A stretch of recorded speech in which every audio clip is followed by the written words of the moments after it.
Olá, olá, olá pessoal, boa noite meus amigos, amigos e amigas do Agro Responde, estamos online e hoje o tema é muito interessante. Oi Isa, tudo bem? Obrigado por estar aqui conosco. Vamos lá pessoal, hoje vamos falar sobre renegociação de dívidas e crédito agrário, pessoal, muito interessante o assunto. Nosso convidado já está online. Oi, mãe, um abraço. Como é que vocês estão aí? Vocês estão me ouvindo bem? O pessoal que já está online aqui conosco. Boa noite, Isa. Como é que vocês estão aí, moçada? Vamos ver, vamos ver. É isso aí, Danilo. Obrigado por estar conosco. Vamos lá, vamos acessando aí, pessoal. Oi, Grace. É isso aí, Regis. Obrigado por estar aí. Vamos acessando, pessoal, que o nosso convidado já está na sala, está aguardando. Tá aguardando a entrada aí para nós já iniciarmos. Ele já me solicitou aqui. Vou colocar ele ao vivo, pessoal. Vamos lá. Já tô colocando aí, tá acessando, Francisco. Aí. Aí, Boa noite, Francisco. Tudo bem?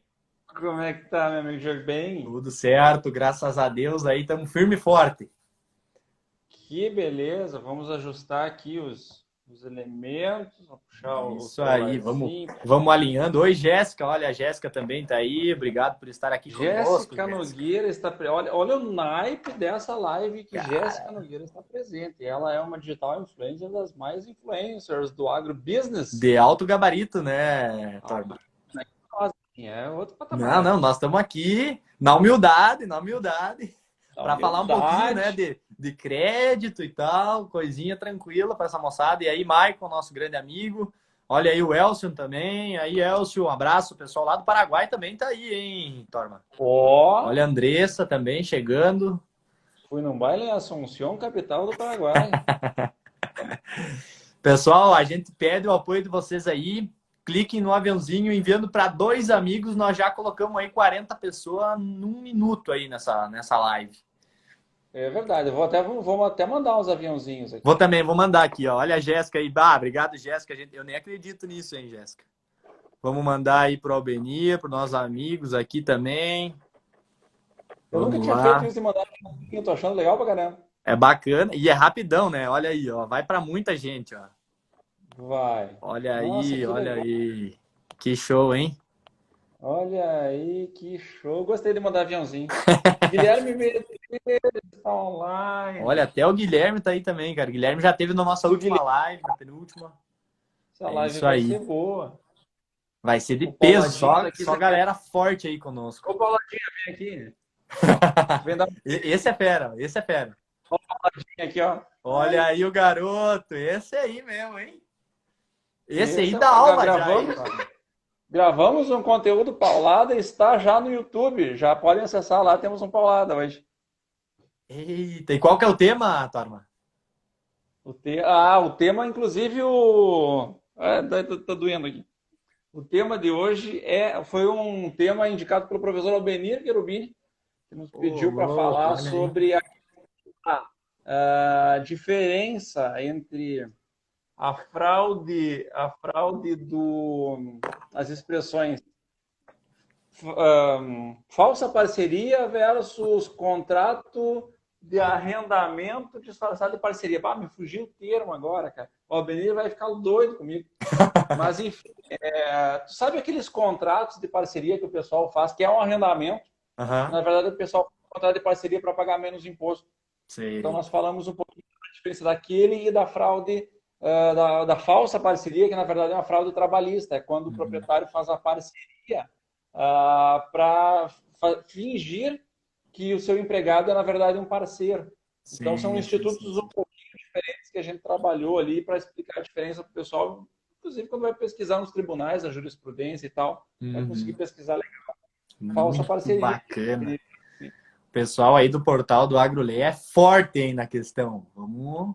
Arrendamento rural denominado de parceria. Muito obrigado. Eu disse que a pauta da Albenir, ele que sabe das coisas.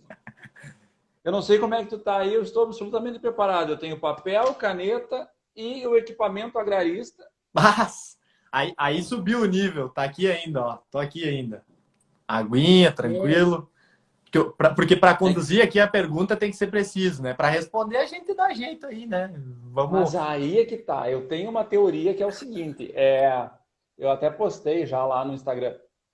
Quando a gente advoga para o credor, quando a gente advoga para o banco que está executando o produtor, a gente deve tomar café, porque tu tem que estar muito ligadão, muito ágil, muito ligado na legislação. Quando tu vai advogar para o produtor rural, quando tu vai advogar para o executado, aí o vinho é a melhor companhia, porque abre as portas da percepção. Então tu está mais Claro. preparado para o Albenir também está no vinho, mas é evidente que o Albenir está no vinho, porque o Mas Albenir toma vinho todo santo dia, assim como eu. ele disse: não, vou acompanhar a live de vocês com base em vinho. É isso aí, vamos lá, pessoal. Então, enviem Albenir para os agora amigos, clique no coraçãozinho aí para nos apoiar.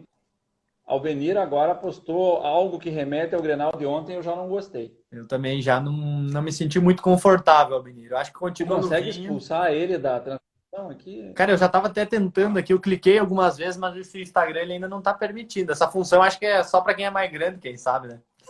Nós precisaríamos, né? Aliás, tu que é host da transmissão, eu sugiro colocar aqui crédito rural, comentar crédito rural e fixar o comentário para o pessoal que vai entrando vai Muito sabendo. bem. Ele manja Crédito. dos paradas. Eu também te digo ainda, hein, que eu tô aprendendo isso. Ah, cara, olha aí. Olha aí. Aí, ó, aí gostei. Vivendo e aprendendo. Vamos lá então, Torma. Vamos conversar um pouco com essa moçada sobre essas questões que tanto aflige o produtor rural, né, muitas vezes, né? Então lá vem a primeira questão, que até a gente já deu uma pequena explanada aqui no Agro Responde, para tu comentar um pouquinho só sobre as diferenças entre o crédito rural e os financiamentos privados. Quais que são essas diferenças aí? Existem muitas diferenças entre esses dois institutos e eu percebo. Opa, volta aí, Voltamos, opa. voltamos. Estava acenando, mandando tchauzinho pro pessoal e deu pau aqui. Tu já imaginou o perigo de tu virar a câmera numa situação que não deveria? Deixa eu botar aqui um pouquinho mais para lá o telefone aqui para organizar para não ficar tão grudado aqui na tela. Tô na minha sacadinha aqui, tô em casa na sacada tomando um vinho e conversando com os amigos. Tchê, primeira coisa que nós temos que ter em mente, são 3 os requisitos da produção rural. Tu já pensou nisso? Para qualquer produção rural que tu planejar, eu quero produzir soja, eu quero produzir milho, eu quero produzir moranguinho, gado, tu sempre precisa de 3 elementos. O primeiro elemento é a terra. Se eu vou plantar ou se o gado vai pastar em cima, eu preciso de terra, preciso de um espaço de terra. Segundo elemento que nós necessitamos é água, porque é a água que faz a vida brotar da terra, né? Então, inclusive, se nós temos animais pastorejando, nós precisamos que esse pasto venha e alimente os nossos animais. Agora, o terceiro elemento que nós precisamos na produção agrária é o dinheiro. Nós precisamos desses 3 elementos para ter uma efetiva produção agrária: terra, água e dinheiro. Quando nós falamos em terra, aí é com a tua turma. Eu não me meto nas questões da agronomia. Quando nós falamos em água, nós nos reportamos ao nosso Senhor Deus, porque quem pode mandar a chuva ou evitar a chuva são as forças divinas. Agora, quando nós falamos em dinheiro, estamos falando do Instituto Jurídico, Instituto do Financiamento Privado, do financiamento do agronegócio, seja através do crédito rural, que é uma tecnologia jurídica fantástica, seja através do financiamento privado. Deixa eu só te contar, antes de entrar na diferença do crédito rural para o financiamento privado, por que eu sou fã desse negócio. Quando nós nós começamos a construir um país, eu sempre brinco que assim, antes de 1960 era mais ou menos tudo era mato. A nossa legislação era muito fraca, nós não tínhamos grandes legislações no Brasil. Se tu for analisar os nossos grandes códigos, os estatutos, as grandes legislações, elas surgiram nos anos 60. Foi quando nós começamos a construir uma nação. E dentro dessa lógica, nós construímos a legislação agrária, importamos o conceito da Itália e começamos a trabalhar a nossa legislação agrária para regularizar e regulamentar essas questões da terra.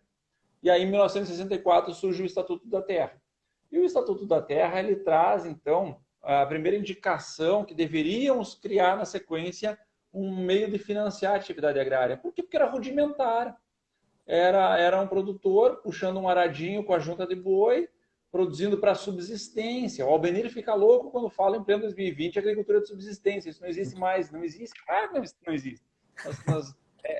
Como o Albenir bem comentava esses dias, pensa, 86% da população está na zona urbana.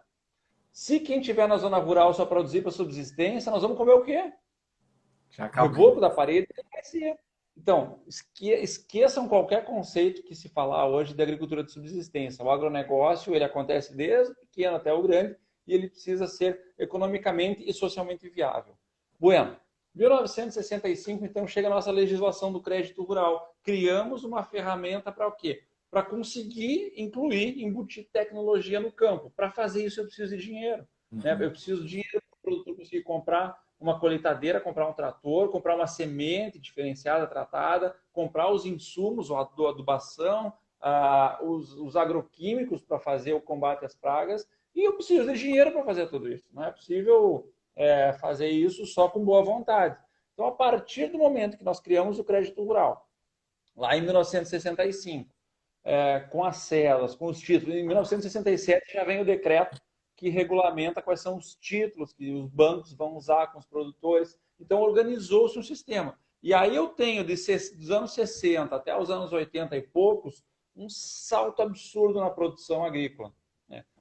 Todo mundo comenta sobre esse salto absurdo que nós tivemos na produção agrícola, mas poucas pessoas percebem que isso se deve, grande parte disso se deve ao crédito rural, que veio possibilitar, então, esse incremento de tecnologia no campo. O produtor começou a poder acessar essas ferramentas financeiras para conseguir trazer evolução ao campo. Então, nós tivemos... Eu sou um grande fã do crédito rural porque ele desenvolveu o nosso país. Nós temos hoje aí quase 25% do PIB que vem do agronegócio, porque nós construímos um país agrícola. Desde os anos 60, nós vemos construindo um país agrícola. E ele é agrícola porque alguém um dia teve uma brilhante ideia de desenvolver um sistema de financiamento onde o governo incentivava o produtor rural a produzir. Tanto é verdade, né, Torma, que agora eu acabei lembrando de uma questão ainda da universidade, vagamente, e até não tenho certeza disso. Caso tu tiver alguma informação, já passa aí para nós. Eu lembro que logo no fomento que teve a aplicação de calcário, né, para as áreas, principalmente aqui do Rio Grande do Sul, né, Paraná, já essa região toda, foi fundamental a participação do crédito nessa questão, porque eu lembro que já eram valores já consideráveis, pensando para a agricultura da época, mas o acréscimo de produtividade foi fora de série. Isso eu lembro, porque até às vezes eu lembro dos pais, dos avós comentando alguma coisa assim. Isso é verdade? Agora até que a gente aproveitou aqui, me veio essa inspiração aí. Inclusive a questão da adubação, que foi... tem até uma história que entra nos mitos e verdades, um dos primeiros golpes que o campo começou a produzir foi o adubo papel, porque o governo incentivou muito a adubação e a calcariação das terras. Confesso que não me recordo o ano em que isso aconteceu, e muito produtor pegava a verba e só apresentava a nota lá para o governo federal que adubou a lavoura. Na verdade, não adubou nada. Aí se criou o Instituto do Adubo Papel. O adubo só existia no papel, então o produtor pegava a verba, aí conversava com a empresa ali e dizia: me consegue uma nota fiscal aqui para eu comprovar que eu botei adubo na minha área. Então a coisa já vem torta desde lá. Então, agora, respondendo finalmente a tua pergunta, depois de meia hora de live, diferença do crédito rural para o financiado. Crédito rural é isso que eu comentei, é aquilo que nós vemos todo ano no Plano Safra. O governo anuncia linhas de crédito, como é que vai ser a taxa dos encargos, a taxa básica de juros remuneratórios, como é que funciona o seguro, quanto vai ser para a Pronaf, quanto vai ser para linhas do BNDES. O plano Safra é o retrato do crédito rural para aquele ano Safra, né? De metade do ano até a outra metade do ano. O crédito rural ele é totalmente controlado pelo governo através do Conselho Monetário Nacional. Então eu tenho... O dinheiro não é do governo, é importante deixar bem claro. A maior parte dos recursos do crédito rural vem dos depósitos à vista das instituições financeiras. Para não criar uma bolha de investimento, uma bolha de investimentos, não seria melhor termo, mas uma bolha financeira. Sabe que o crédito, não o crédito rural, o crédito, ele é o banco empresta algo que nem tem. Uhum. Né? Ele cria uma bolha lá de dinheiro, ele empresta o que nem tem. Então, o banco tem depositado lá tantos milhões, ele empresta vezes tanto. Para diminuir um pouco, para deixar com que as reservas financeiras do banco sejam um pouco menores, os bancos são obrigados a depositar parte dos depósitos à vista, aquele dinheiro que nós colocamos lá, parte disso ele coloca no Banco Central sem remuneração. Deixa mortinho lá essa parte, essa quantia de dinheiro, para evitar sair fazendo empréstimos megalomaníacos. O que o governo fez? Olha, já que esse dinheiro está parado, eu te autorizo, o banco, a aplicar isso em crédito rural para desenvolvimento social e econômico do país. Então, o banco, ao invés de pegar esse dinheiro e colocar morto lá no Banco Central, parte dele ele é autorizado a emprestar a crédito rural, chamado compulsório, Albenir Curubini, claro. Então, o banco pega esse dinheiro privado e concede ao crédito rural. Onde é que o governo entra com essa história? Muitas vezes na equalização do juro, porque daqui a pouco o custo de obter crédito, não só do compulsório, mas, enfim, o custo de conseguir o dinheiro para emprestar ao produtor, ele é mais caro do que a taxa de juros que o governo delimita. Então, vamos dizer que o dinheiro custa aí 8% ao ano para o banco, e o banco empresta 6%. Nós temos uma diferença de 2%. Essa diferença de 2%, o Tesouro faz o pagamento. Isso se chama equalização dos juros. Então, não é que o crédito rural é dinheiro do cofre público, não é. Apenas, muitas vezes, se faz essa equalização. Porque, principalmente, os juros do Proagro, o Pronaf, eles são muito baixos. Eles são mais baixos do que custaria a captação desse dinheiro. Então, no Pronaf, muito se vê a intromissão do governo federal, dizendo, olha, eu estou equalizando esse juro, eu estou botando o dinheiro do Tesouro para que o produtor familiar produza alimentos, fique no campo, tenha desenvolvimento social, tenha desenvolvimento econômico, que seus filhos consigam ficar no campo. Essa é a ideia do crédito rural. Só que o crédito rural já não é mais suficiente para o tamanho do agronegócio brasileiro. Aí entra o financiamento privado. O que o governo fez? Ele criou alguns títulos, e o principal deles é a CPR. Eu tenho certeza que todo produtor já assinou um contrato de arrendamento e já assinou uma CPR. E produtores mais antigos, produtor que tem mais de 50 anos, com certeza, já assinou uma CPR, um contrato de arrendamento, já teve uma pampa. Isso é fato, obrigatório. Ou um Del Rey. Então, o que o governo faz? Cria os títulos, cria a CPR e diz, olha, eu estou criando esse título aqui e você, produtor rural, vai buscar o que tu precisa no mercado. Usa esses títulos aqui que eu estou institucionalizando, como a CPR, que é pagamento em grão, é muito mais fácil. Eu digo que a CPR é o cheque do produtor, né? E libera ele para buscar financiamento junto à trade, junto à empresa que vende insumos, né? Porque o crédito rural não é mais suficiente para todo mundo, dada a evolução do agronegócio brasileiro. Então, o financiamento privado começou ali pelos anos 90, eu sempre digo com a CPR, com a rainha do crédito rural, e possibilita essa busca de recursos para o produtor junto ao sistema privado. Qual que é a principal diferença? Eu não tenho controle no crédito rural, eu não tenho ou melhor, no crédito rural eu tenho controle do Estado sobre o que acontece, sobre as regras, sobre a prorrogação, sobre taxa de juros. No financiamento privado, não. O Estado se limita a me dizer, olha, usa esses títulos aqui e contrata como tu quiser. Então, quando nós temos, por exemplo, uma situação de frustração de safras, uma coisa é crédito rural, porque aí eu tenho uma regra já delimitada pelo Estado. Outra coisa é financiamento privado, que aí eu estou numa relação entre privados, eu tenho que me resolver entre privados. Então, essas são as principais diferenças. Eu vejo que o produtor às vezes fala, eu dei uma frustração, eu tenho direito a prorrogar minha conta. Calma aí, mas qual conta? Se é privado, não é bem assim.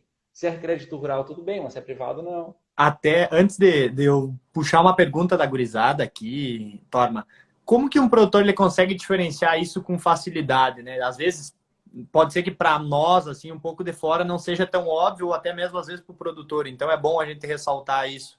Tem algum lugar que ele pode dizer, bah, aqui eu já sei que, bah, não vou poder renegociar, não vou poder fazer um... A principal diferença é onde é que tu vai captar esse dinheiro. Via de regra, se eu estou captando no sistema financeiro oficial, se eu estou captando numa cooperativa de crédito ou mesmo numa cooperativa, é provável que seja crédito rural. Se eu estou captando esse recurso com uma trading, com a empresa de insumos, aí eu estou tratando certamente de financiamento privado. Agora, como no direito não existem certezas, se existissem certezas não precisariam advogados, eu posso, daqui a pouco o produtor pode estar encaminhando seu financiamento com uma instituição financeira e não perceber que o banco está ali fazendo um crédito pessoal. E é perfeitamente possível. Inclusive, eu vejo muito isso na prática. O produtor rural vai lá no banco e diz, olha, eu preciso financiar minha lavoura aqui, eu preciso de 500 mil reais. E o banco diz, não, tem jeito, eu não vou conseguir tudo no mesmo título, eu preciso trabalhar aqui, e conta uma história lá. E o que acontece? O produtor financia 300 mil a título de crédito rural, e ainda o banco subdivide recurso controlado para um lado, recurso não controlado para outro, e daqui a pouco está fazendo um rotativo lá do saldo que ele precisa, e tu vai olhar, é um financiamento, um crédito privado, um crédito pessoal com uma taxa de juros de, sei lá, 18, 20, 30% ao ano. E o produtor, ele contratou, ele pensou no global, ele está financiando a lavoura, e daqui a pouco não é bem assim, tá com rotativo lá, que se ele não pagar vai dar um escarcéu na conta. Então, daí, juridicamente, depois é muito complicado eu tentar demonstrar isso para o juiz. Olha, o produtor foi induzido a erro, ele achou que se tratava de crédito rural e não era. Então, a primeira questão é assim, ó, ver de quem que tá pegando esse crédito, né? Se é do sistema financeiro, a princípio nós estamos falando de crédito rural, e também os títulos. Se é uma cédula pignoratícia rural, se é uma cédula que tem o rural no nome, é crédito rural com certeza. Se é cédula pignoratícia rural, cédula rural pignoratícia, cédula rural hipotecária, eu estou falando de um crédito rural. Se é uma cédula de crédito bancário, que é aquela cédula genérica que o banco usa desde financiar o teu carro até financiar a tua atividade agrária, eu tenho que ler essa cédula. Já tem que constar lá que se trata de recursos direcionados do crédito rural, né? Porque é muito comum. Aí, quando eu te falo que às vezes sai um rotativo, sai um financiamento pessoal, é na cédula de crédito bancário. Que esse é um instrumento genérico que o banco usa para qualquer coisa. Eu preciso, então, antes de assinar esse documento, verificar se ele tem uma natureza rural ou não. Se ele tem uma natureza rural, tudo bem, eu estou tratando de crédito rural. Se não, não. Então, esses pequenos detalhes que o produtor tem que estar muito atento. Muito interessante. O César aqui faz uma pergunta, olha, amigo do Agroleio, Torma aí. Fale sobre as dificuldades para os bancos utilizarem o crédito tratado na Circular 46 de 2019 CDD Pro Agro BNDES. O que fazer? Deixa eu te explicar primeiro o que é esse monstro chamado CDD Pro Agro Circular 46. O que acontece? Desde 2018, o produtor rural está reivindicando com o governo federal uma solução para o endividamento.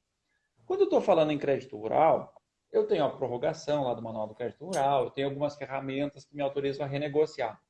Agora, o que aconteceu? O produtor estava suscitando, olha, não é só crédito rural, eu estou devendo na trading, eu estou devendo no meu fornecedor de adubo, eu estou devendo no meu fornecedor de veneno.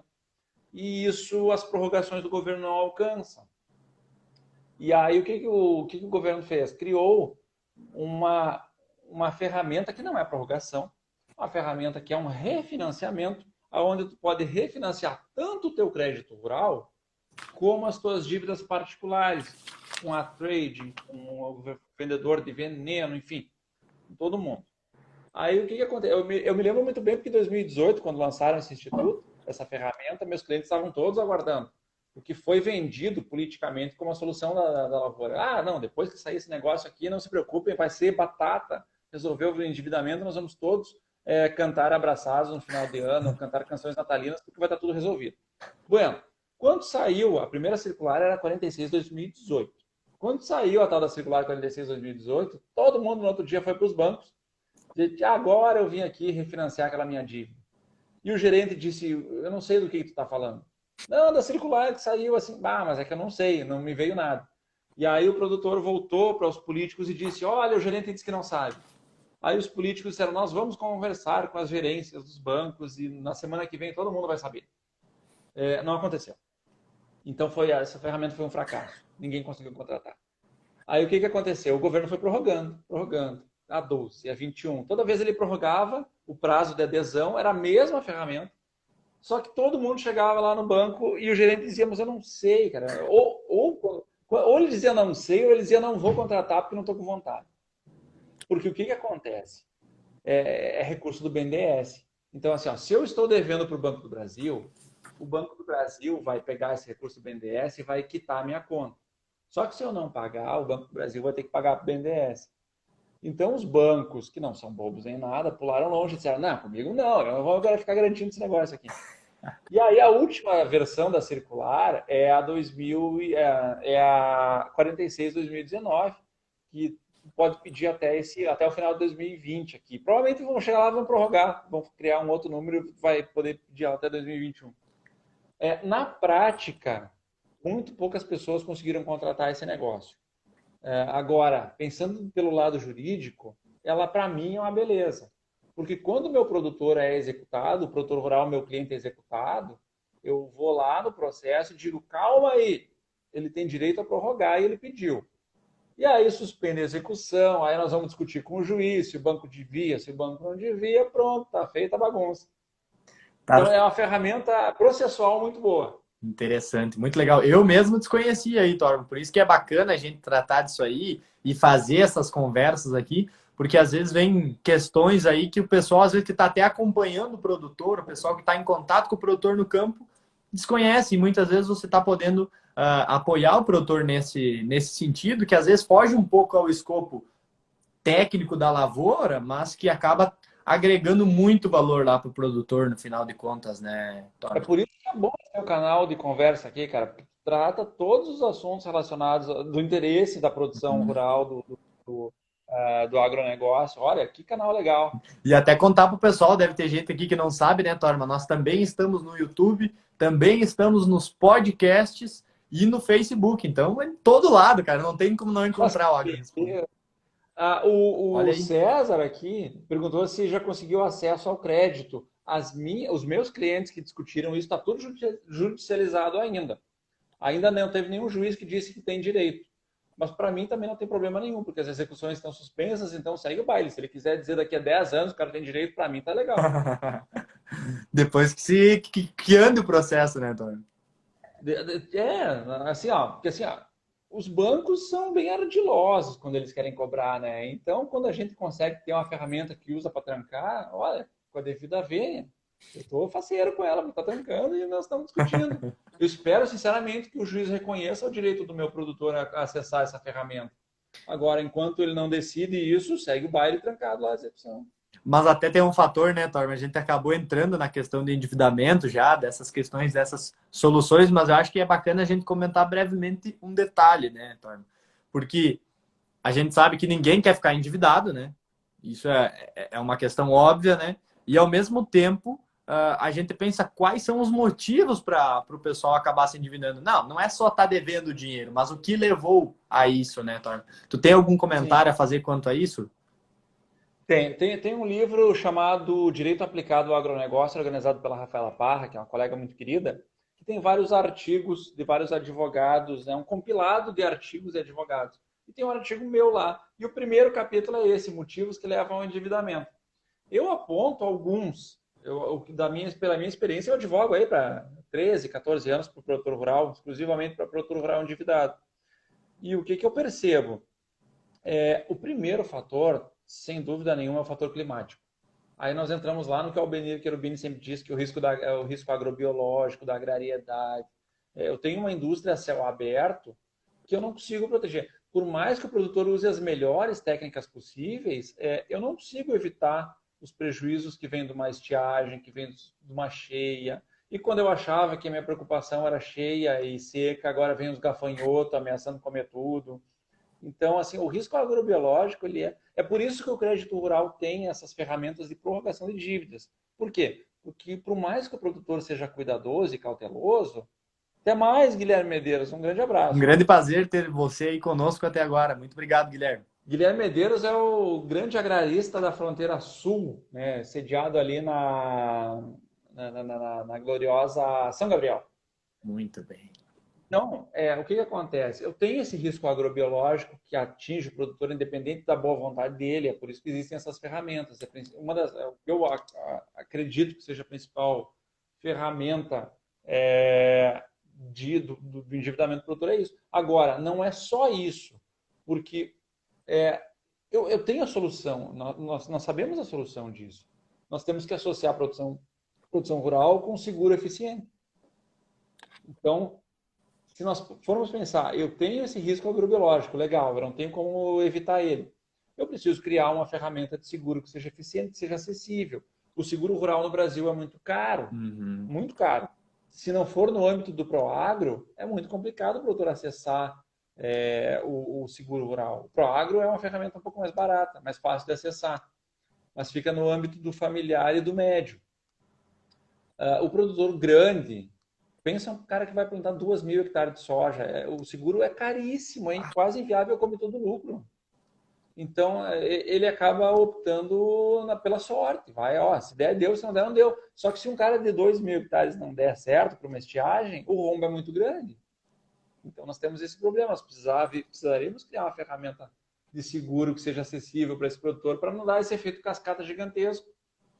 Com certeza. E eu até menciono alguns detalhes, né? Fora isso, né, Torma? A gente vê, às vezes, no campo, né? Que fora essas questões todas ambientais e naturais, né? Da nossa indústria, do agronegócio, a gente também tem que lembrar, às vezes, das questões dos descuidos, né? Na gerência, na gestão, na propriedade, que muitas vezes podem ser agravadas quando um caso desses acaba acontecendo, né, Torma? Isso é o que e a gente acabou vendo um pouco aqui no Rio Grande do Sul nesse ano com a dificuldade, né, que a gente teve com a estiagem, mas ao mesmo tempo as possibilidades, quando a gente olhou para a maioria das áreas, elas eram de uma produtividade satisfatória para pelo menos cobrir, né, questão de custos e maiores problemas, né. Mas então essa é uma questão chave também, né, que às vezes a gente acaba não olhando muito, né, Tom? Um dos elementos que inclusive eu menciono naquele livro que eu estava comentando é o direitoagrario.com aí fazendo a sua parte. Muito bem, bonito, vou printar isso aqui. A gente eu também comento naquele capítulo daquele livro que eu estava comentando que nós temos também um problema da gestão. Nós não podemos jogar só para os fatores climáticos a questão do endividamento. Eu falo isso por experiência. Né? O produtor rural, muitas vezes, ele faz apostas, e apostas são arriscadas. Né? Eu vejo crescimento de área meio na aposta, assim, tipo, eu acho que esse ano vai dar certo, então eu vou expandir minha área. E aí, às vezes, não tem um plano B para o caso de não dar certo. Né? Isso é muito perceptível. Eu tenho uns clientes lá no Maranhão, no Piauí. Maranhão, Piauí, aquela região ali. E tem assim, ó, eu converso, eu gosto de ir para aquela região, porque lá todo mundo é grande, né? O cara que plantava 200 hectares aqui está plantando 1.000, 2.000, 3.000 lá. E o que eu converso com as pessoas lá, gosto muito de conversar com os gaúchos lá. Tem dois tipos de produtor lá. Tem os caras que foram bem organizados, eles deram bem, e tem os caras que foram nessa aposta arriscada e se quebraram. Né? Então, tu pega, por exemplo, as áreas são mais baratas lá em cima. Aí tu vê um produtor que ele vende aqui e ele torra todo o dinheiro comprando uma área lá.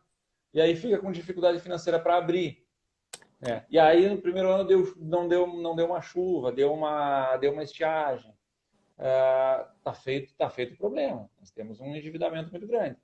Ao contrário daquele que já tem uma reserva para a situação difícil, para aquela situação, para abrir área é caro. Então, assim, e não adianta. Esse tipo de problema, o problema da gestão, não existe ferramenta governamental ou legislativa que vai resolver. Aí nós precisamos trabalhar. Eu sempre digo que muitas vezes o produtor rural ele nos chega com um problema grande de endividamento. E uma das coisas que ele não admite, mas que ele deveria considerar, é diminuir o tamanho da operação. Os produtores rurais se criaram com uma falsa ideia que aprenderam com os avós de que terra não se vende, só se compra. Isso não dá mais para aplicar hoje. Muitas vezes é mais vantajoso tu diminuir o tamanho da operação, fazer o famoso vendi um cantinho, mas me livrei da dívida. Porque se a minha dívida ela não tem uma justificativa plausível dentro da agrariedade, eu não vou conseguir ferramentas jurídicas para me acudir. E aí o que vai acontecer? Essa coisa só vai crescer. Daqui a pouco a dívida que eu pagava vendendo um cantinho do meu campo, daqui a 10 anos eu vou ter que vender o campo inteiro para fazer o acerto. Olha aí, até o César vem participando bastante aqui conosco. Ele comenta: muitos produtores acabam fazendo o trabalho rural, né, a planta, por amor e a atividade e acabam não fazendo as contas direitos, né, desse manejo de campo e tudo mais, o que cada vez é mais importante, né? A gente vê que... E não é um problema só do agricultor, cara. Se tu for analisar a maioria do empresário brasileiro, se tu pedir vai no barzinho, na padaria, qualquer empresário, tu tem teu negócio planejado, tem uma planilha de Excel de 10 linhas para justificar a viabilidade, ninguém tem. É muito na paixão. E eu sei que a agricultura é uma das atividades mais apaixonantes que existem. Só que, lamentavelmente, no estágio do agronegócio que nós vivemos, só a paixão não resolve. Nós temos que ter gestão, nós temos que ter tudo na ponta do lápis. Uma frase que eu gosto muito do advogado Fernando, espero que não, do Luiz Cavalheiro, da Farsul, ele diz assim: o agronegócio não admite mais amadorismo, de fato, não admite. Realmente. Antigamente, nos anos 90, se o produtor rural errasse, se endividasse, se embananasse, o governo acudia, vinha uma ferramenta, ele fazia um parcelamento. Bom, quem nos acompanha agora que lembra do PES da securitização. Todo ano o produtor não conseguia pagar a parcela e o governo acudia com uma resoluçãozinha dizendo: não, tudo bem, então essa aqui nós vamos baixar, essa aqui tu vai pagar só no final do contrato. Então nós tivemos uma situação de abundância, de verba, assim, que incentivou o produtor a ter uma má gestão. Nós chegamos ao cúmulo dentro do âmbito do PES e da securitização, e o governo beneficiava quem não pagava em dia. Quem pagava em dia pagava cheio a parcela. Quem não pagava em dia tinha sempre um benefício. Então o governo incentivava o produtor a não pagar em dia, porque ele dizia: não, eu não vou pagar esse negócio, porque o governo vai dar um jeito. Só que isso não existe mais. Nós não temos mais recursos abundantes, nós não temos mais aquele amadorismo de gestão que nós tínhamos nos anos 90. Então hoje nós precisamos ser muito profissionais. Foi bacana todas essas colocações, né, Torma? Porque aqui eu tinha várias questões levantadas e que se mesclavam aí com esses comentários que tu fez. Até a Cristiane Guzmão aqui faz uma colocação. Ela diz que tem uma cliente que fez empréstimo em 1992 com o seguro Proagro. Ela não conseguiu pagar sua dívida, foi cedida para a União e hoje, além da execução do Banco do Brasil, sofre com as execuções fiscais. Naquela época, teve uma alquimia que o crédito rural foi passado para a União. E aí, o que aconteceu? Há pouco tempo atrás, saiu a Lei 13.340, que ela dava... E aí, eu te digo que até pouco tempo atrás, o governo dava incentivo mesmo para quem não pagava.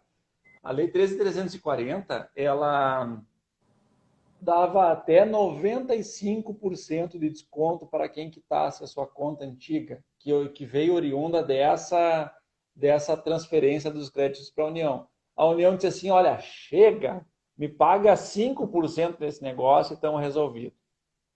E essa lei ela ainda está em vigência, mas lá para o Nordeste e para o Norte.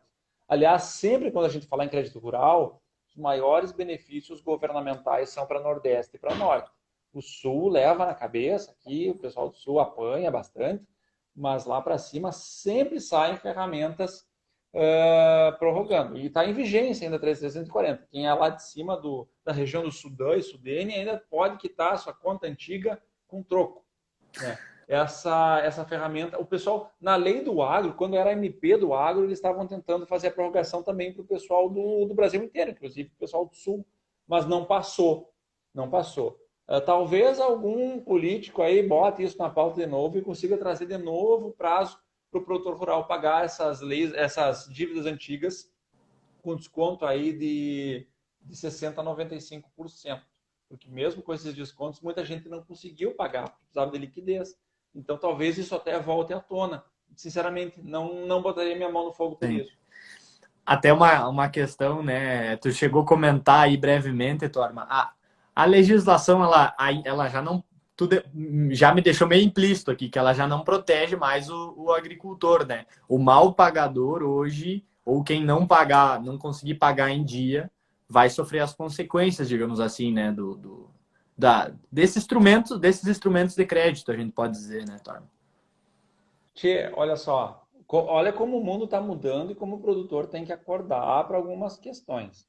Quando o crédito rural surgiu, e aí veio o Decreto-Lei 167 trazendo os títulos e as garantias que tu podia contratar, então eu tinha basicamente duas garantias, hipoteca e penhora. A penhora era sobre os bens móveis, principalmente usado no grão. Quando o produtor rural assina uma cédula pignoratícia, esse termo pignoratícia se refere à penhora. A garantia real é uma penhora, um penhor em cima do grão. Penhora não, penhor. Em cima do grão. Então eu vou produzir uma lavoura de soja, o próprio grão que nascer dali vai ser a garantia. Se não nascer, está feita a confusão. Se der uma estiagem, problema, não está feita a confusão. O segundo instrumento é a garantia hipotecária, que é aquela onde se dá a terra em hipoteca. Se eu não paguei, se teve uma frustração, não consegui pagar, o banco entra com uma execução judicial e isso vai rolar por anos e anos e anos para tentar fazer o leilão dessa área. Bom, quando o primeiro baque do crédito rural foi quando a cédula de crédito bancário foi autorizada a operar no crédito rural, que é aquela cédula que eu te falei no início que é genérica. Uhum. Por quê? Porque ela traz uma garantia nova, que foi criada para o Minha Casa Minha Vida, chamada alienação fiduciária. Essa garantia diz que o imóvel pertence ao credor. Pertence ao credor. E só vai ser do devedor quando ele quitar. Então, eu compro o meu apartamento, Minha Casa Minha Vida, e o apartamento não é meu, ele é do banco. Ele pertence ao patrimônio do banco. Quando eu terminar de pagar esse financiamento, o banco vai autorizar que ele seja meu na plenitude. Tá? O que aconteceu? Essa garantia veio junto com a cédula bancária, com a CCB, veio para o crédito rural. E aí o banco não está mais falando em hipoteca com o produtor rural, ele está falando da alienação fiduciária. E aí o produtor rural não pagou a conta hoje, amanhã a terra já é consolidada para o banco. Amanhã foi exagero, mas o banco notifica o cara dizendo, olha, como você não pagou o teu crédito rural hoje, eu estou te dando 15, eu estou te notificando para pagar em 15 dias. Se tu não pagar em 15 dias, essa terra vai ser minha e eu vou vender. E aí não precisa de processo. Às vezes o produtor fica lá esperando o oficial de justiça e ele nunca vai aparecer, porque não precisa de processo. E aí o que a lei do agro, que foi aprovada esse ano, o que ela traz de ferramenta? Traz uma ferramenta mais moderna, que foi vendida como uma ferramenta para facilitar a vida do produtor, mas é uma ferramenta que foi feita para facilitar a vida do credor, que é o patrimônio da afetação. Então, eu tenho a minha terra, eu não preciso dar toda a matrícula em garantia. Eu posso fazer a subdivisão em pequenos patrimônios de afetação, né? Só um cantinho, por exemplo, para financiar minha lavoura, só um cantinho da minha terra é suficiente. Então, eu faço a afetação daquele cantinho, aquele canto fica em garantia, só que acontece a mesma situação. Se eu não paguei, o banco consolida a propriedade e é dele. Eu não preciso Sim, mais discutir isso num processo judicial. complicado. Eu percebo que o produtor ainda está tateando essas informações. Tipo, Sim. como assim não precisa de processo? Eu não entendi muito bem. As ferramentas que se criam hoje são para viabilizar a rápida cobrança, não são mais naquela ótica da produção. Então, Uhum. precisa ter muita atenção. E aí, claro, se tu for conversar, por exemplo, com quem está do lado do credor, vai dizer, não, essas ferramentas são muito importantes. Por quê? Porque facilita a cobrança, facilita o giro do agronegócio. É uma ferramenta pensada para o mercado. Uhum. Agora, do lado do produtor, é o seguinte, eu tive uma frustração de safra e eu tenho direito à prorrogação. Só que antes de eu pensar em exercer meu direito, minha terra já foi. Então, nós Claro, claro, precisamos claro. estar muito mais cientes. Eu acho que é bacana a possibilidade de nós estar conversando sobre isso hoje, para que as pessoas percebam a necessidade de ter hoje uma percepção mais limpa, cristalina do que está acontecendo e sempre ter uma assessoria que lhe traga essa informação antes antes do desastre acontecer. O que acontece? Ó, se tem produtor, acho que tem produtores rurais nos assistindo, eu vou dizer uma coisa: não procure um advogado quando o oficial de justiça bate na porta. Os meus clientes fazem isso. Quando o oficial de justiça bate na porteira lá, liga para mim, manda a foto do mandado. Tchê, vamos tomar as medidas antes. Nós precisamos ser preventivos cada vez mais. Antecipar, né, Torma? Eu acho que Exato. é a grande questão do produtor. Por isso que é tão importante a gestão. E o pessoal está comentando forte aqui, ó, Torma. O Albenir participando bastante aí nessa questão, justamente falando. Porque tem que se colocar também, né, na posição de quem, vamos dizer, faz a oferta do crédito, né, cara? Tu espera receber de volta, né? Tu tá dando uma opção, né, para a pessoa conseguir produzir, assim, então conseguir retornar também com esse valor com o devido custo da oportunidade, senão você cede para outra pessoa que pague bem esse crédito, né? Então, interessante essa colocação aí. Por exemplo, nós temos uma preocupação muito forte hoje, nós temos um duelo que está começando, uma batalha que está começando, que é o seguinte: produtores rurais conseguiram no STJ a autorização para fazer a recuperação judicial enquanto pessoa física. E aí o que o credor diz? Bom, mas peraí, se qualquer produtor rural, pessoa física, pode fazer recuperação judicial, isso me coloca numa situação extremamente delicada, porque daqui a pouco, quando eu for cobrar a minha conta, não, calma aí, recuperação judicial, ninguém paga mais nada aqui. E aí isso tem uma repercussão no crédito, no valor, no custo do crédito. Com certeza. E daqui a pouco, mas peraí, se eu vou colocar dinheiro no mercado e todo produtor agora, pessoa física, pode fazer recuperação, eu tenho que analisar o quanto eu vou conseguir recuperar. Então, essa é uma batalha que nós vamos começar a viver agora. E tem muita recuperação judicial fraudulenta. Aliás, eu quase ouso dizer que a maioria das recuperações judiciais são picaretagens. Porque advogados vendem a ideia de que eu não preciso pagar a conta, eu vou fazer uma recuperação, tudo vai ser um mar de rosas, daqui a 10 anos eu pago 20% da minha conta. Não é bem assim. Calma lá. A recuperação judicial ela é um caminho que só tem duas saídas: ou tu consegue ou tu fale. E entrar em falência não é uma opção interessante. Então temos que ter cuidado, não é cristalino a coisa, não é tão assim como se vende, assim, essa facilidade de recuperação. Para ver, né? Aí, olha, a Andréia aí tá participando também junto conosco, Torma, e ela diz, ó, quem avalia a terra é o próprio banco, então não sabe como isso pode dar certo, né? Continua o Benir ali comentando que o crédito precisa ser analisado pelo sistema como um todo. Então, são muitos detalhes, né? E que o produtor tem que estar cada vez mais atento, estar cada vez mais em cima dessas questões para não perder a mão aí e acabar sofrendo daqui a pouco alguma consequência, né, Tony? O que nós temos que entender, Diego, é que é o seguinte: a gestão é fundamental e as assessorias têm que ser preventivas e educativas.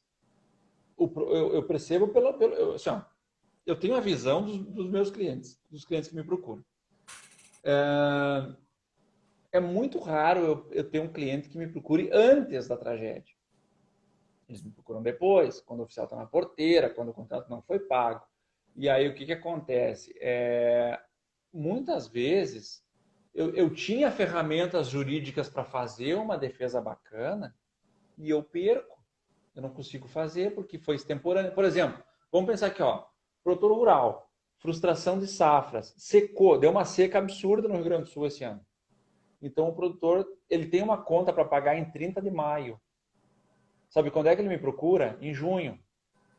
Quando já tá aqui, ó, passou já. Se ele me procura em abril, eu faço a notificação para o banco, justifico o não pagamento, peço a prorrogação baseado na lei, com todo o direito do mundo.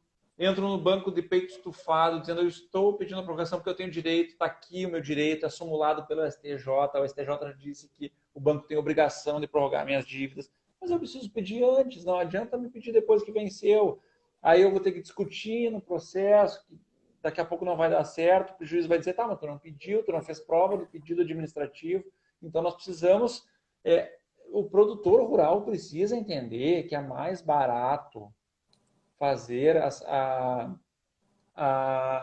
buscar esses profissionais preventivamente. É mais barato pagar consulta para advogado para saber como fazer do que pagar os custos do advogado para atuar num processo que vai durar 10 anos. Eu estou até jogando contra o meu trabalho aqui, porque eu vivo de rolo. Quando o produtor rural se enrola, eu atuo. Mas eu prefiro cobrar uma consulta e resolver o problema dele antes do que ver ele perdendo patrimônio aqui num processo que vai levar a vida inteira, que vai consumir a paz, que vai consumir o sossego, que vai dar briga em família, porque tem todos os reflexos Tem, disso, tem né? todo. A agricultura, ela é uma atividade econômica que está dentro da família, do âmbito da família. Quando as coisas funcionam bem, é maravilhoso. Quando nós estamos numa situação de processo, de dívida, as relações familiares entram em decadência. E é isso que nós queremos evitar. Com certeza. Até nesse sentido, né, Torma, falando dessas garantias, né?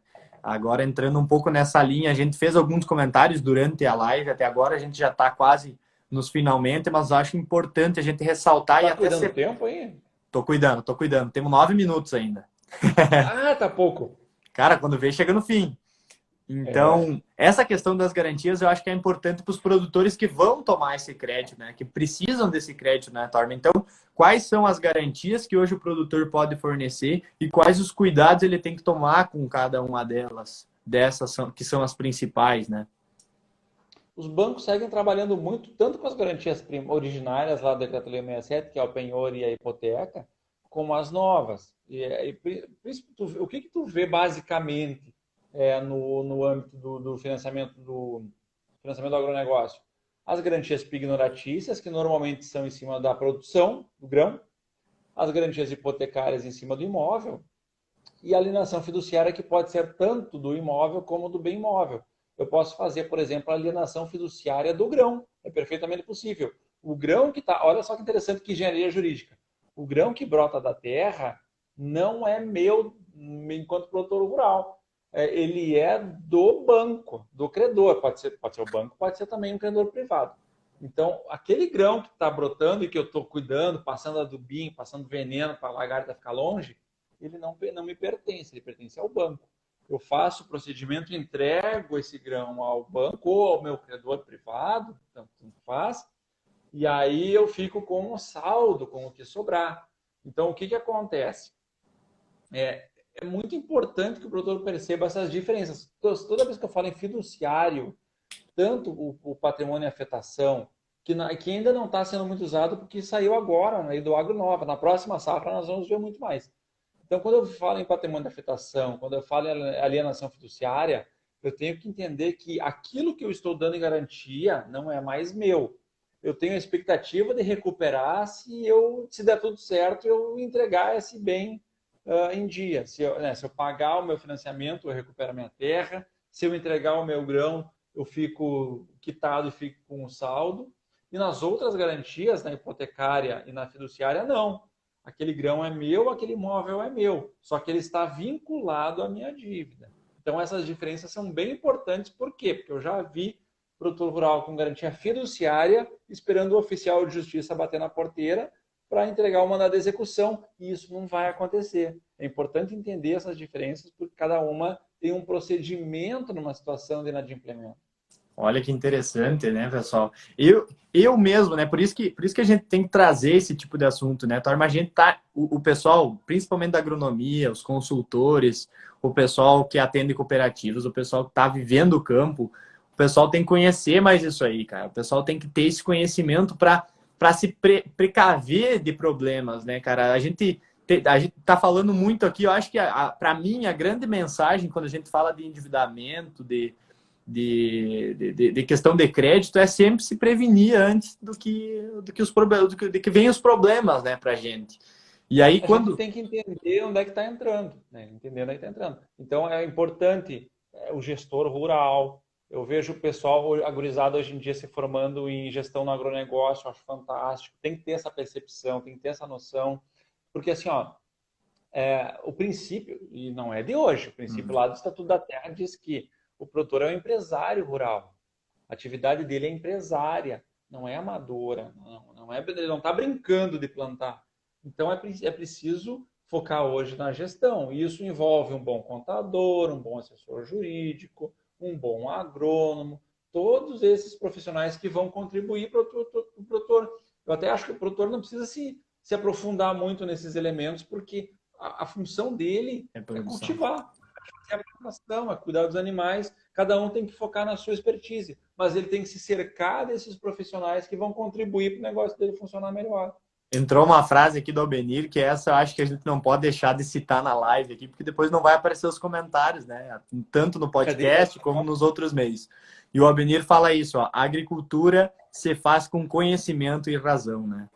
Exato. Não se faz apenas mais com paixão. Então, é uma questão chave a gente começar a ter essa noção, né? O pessoal do campo precisa ir se dedicando, focando os seus esforços e não olhar só pela perspectiva do preço, né? Às vezes o pessoal diz, não, mas é caro lidar com esse pessoal, é caro lidar com consultor, é caro pagar uma consulta. Cara, é caro você ter um problema.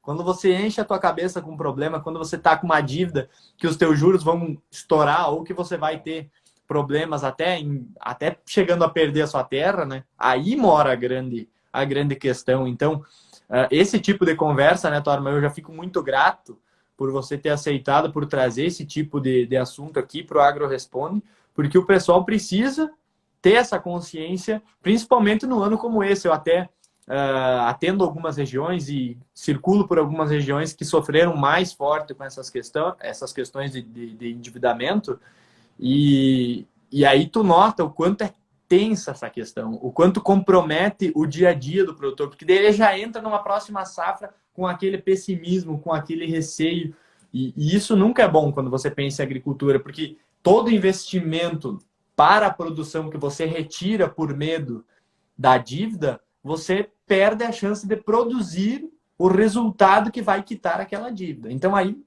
é a chave, eu acho, da dívida. E se o pessoal não está preparado para ver isso no campo e para se antecipar essas questões, a consequência vem depois e é os problemas que vêm. Tanto daqui a pouco está perdendo uma terra, está perdendo a saúde por estar pensando nisso, e eu até tive casos aí na família por esse tipo de questão que acabam comprometendo um todo, né? Bem como você citou, né, Torma? Então essa é a grande questão aí. E acho que o pessoal tem que estar mais atento. Nós temos mais 3 minutos, Torma. O que tu gostaria aí de colocar nesses finalmente aí? Nesses 3 minutos eu quero dizer o seguinte.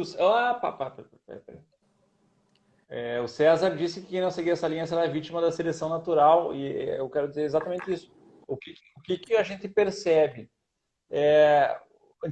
Nós tínhamos uma percepção de que quando o produtor tivesse problema financeiro, o governo acudia. Agora a coisa é um pouquinho diferente. Quando o produtor está com problema financeiro, o vizinho costuma estar que nem um urubu ali esperando tu quebrar para comprar a tua área. E isso é a seleção natural. O cara que tem gestão está crescendo.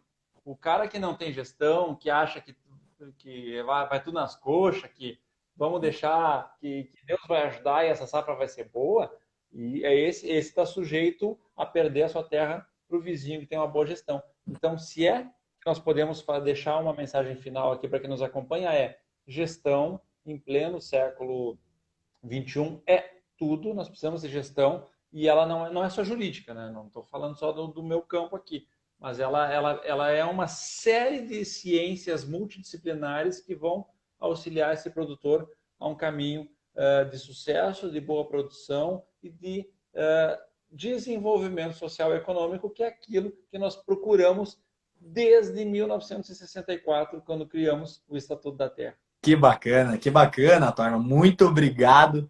Live assim, ó, fantástica. O pessoal aqui tá colocando que tá incrível, muito boa mesmo. Então, é o vinho. A gente aqui do Agro Responde já deixa essa porta aberta para voltarmos a falar sobre essas questões, para voltarmos a abordar tudo isso. Eu agradeço todos os que estiveram presentes aqui. Peço que acompanhem as nossas redes, acompanhem o AgroLei, que tem os conteúdos paulada, né? Acompanhem todas as nossas redes, Facebook, acompanhem por lá também, sigam, curtam o YouTube e os podcasts, que esse conteúdo também vai estar lá para o pessoal que está no batente poder estar ouvindo, mesmo que não pôde daqui a pouco acompanhar a live. 30 segundos. Show de bola. Em 30 segundos eu só posso agradecer a oportunidade de estar falando com vocês aqui. Estou extremamente satisfeito e mandar um grande abraço para todo mundo que acompanhou e que ainda vai nos acompanhar, porque esse conteúdo vai ficar disponível ainda. Com certeza. É isso aí, Torma. Muito obrigado. Um grande abraço e até logo. Valeu, mestre. Obrigado, pessoal. Tchau, tchau.